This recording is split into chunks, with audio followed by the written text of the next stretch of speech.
Sports can teach us more than we know. We just have to listen. The crack of a bat, the uproar during a free throw, cheers echoing over the distance.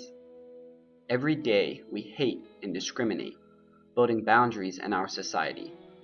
But sports know no skin color or race. Every team embraces variety. Acts of violence are flooding our world, filling us with hatred and rage. We await the day it unfurls. We await the end of our age. But sports create unity, alliances between nations. We flow as one artery to the heart of vocation. Sports have a dedication to the dissipation of conflicts facing the races, like religious limitation, suicide contemplation, and sexual orientation.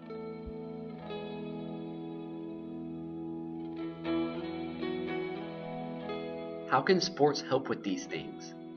How can a ball create peace? Have you ever been at the ballpark when the final line of the Star-Spangled Banner rings through the air and the whole crowd sings, with the means to impede hatred and bring peace? One Christmas, during World War I, soldiers on both sides stopped the fight and played soccer for the night, together, despite the bite of the cold. No one was too young or too old, but everyone was sold on the idea of peace.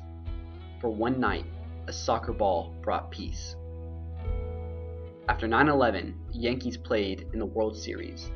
Eyes were teary, players weary, but America turned to sports for healing and concealing the pain. And for 2 games, the Yankees gave us what we asked for, fighting back with brilliance, showing our resilience. The Boston Marathon bombing slowed us down, but we didn't frown for long. We answered with a song, and America the Beautiful could be heard for miles around. And finally, when the men's national soccer team survived the group of death, after being overlooked from the start, we stood behind them at every part, cheering loudly, while the rest of the world sat silently behind us, rooting for us to avail. In sports, there's still lying, drugs, environment issues, war, bombs, and blasts, but no violence. Lying is something you do after you lose Game 7 of the World Series, in the outfield, because you can't believe you let down a city, a whole committee of followers, adults to toddlers. Drug is what the grounds crew did to the infield in the 7th inning, while you sang, "Take me out to the ball game," and your team was winning, and spinning around the disappointment of the Game 7 loss last year. The environment issues are confined in the sacred grounds, like Candlestick Park, Lambeau, Fenway, Wrigley, even in the cities and towns like New York, Baltimore, Detroit, Atlanta, and Philly, and pertain to divots, holes, and maybe some paint. But prepare your camera because you'll see a panorama of the greenest grass for miles and miles to come. War no longer involves fighting, biting, scratching, or clawing, but actually is slang for playing and praying. And the scratching, biting, and clawing is left to the mascots, because animals get to enjoy the sports too. A bomb and a blast are interchangeable terms used for a home run that's hit past the moon and crashes into Pluto. Sports fans come together, regardless of the weather, in hopes their teams play better than their opponents. It's this component that builds the ties, and the supporters own it. Cries of sadness and victory bring people toward one another in the hope of comfort.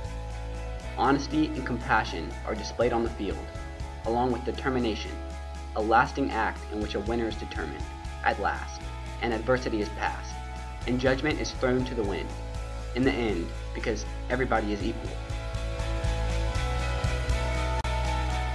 We lift one another when we fall. We hold each other up in success. We never have to feel small. And we look ahead to progress. There are pages to be turned, history books to be burned, and lessons to be learned. Teammates, family members, prayer. Nobody is too good for help, and when you need it, it's usually there. Everybody's been through strife, and the obstacles it installs. Everybody needs a pick-me-up at some point in life, because everybody falls. When things decide to go askew, teammates press you forward with steam. Always give credit where credit is due, because no one is a one-man team. And most importantly, never, ever give up. Because giving up means quitting. Quitting means losing, and losing is not an option, because it means you let yourself down. Christopher Columbus never gave up. Galileo never gave up. Darwin, Luther, Einstein, Shakespeare, they gave one thing, but it wasn't up. It was hope. The same hope that drives us toward a cure for cancer so we can stop the sound of tears. Finding peace in the East to stop sounds of gunshots and explosions. Feeding children in Africa to stop the sound of hunger. Ending wars to stop the sound of death. These are the sounds that sports help us forget, but these are also the sounds that sports can teach us to silence and replace with the sound of laughing, friendship, nourishment, and life. But will we listen?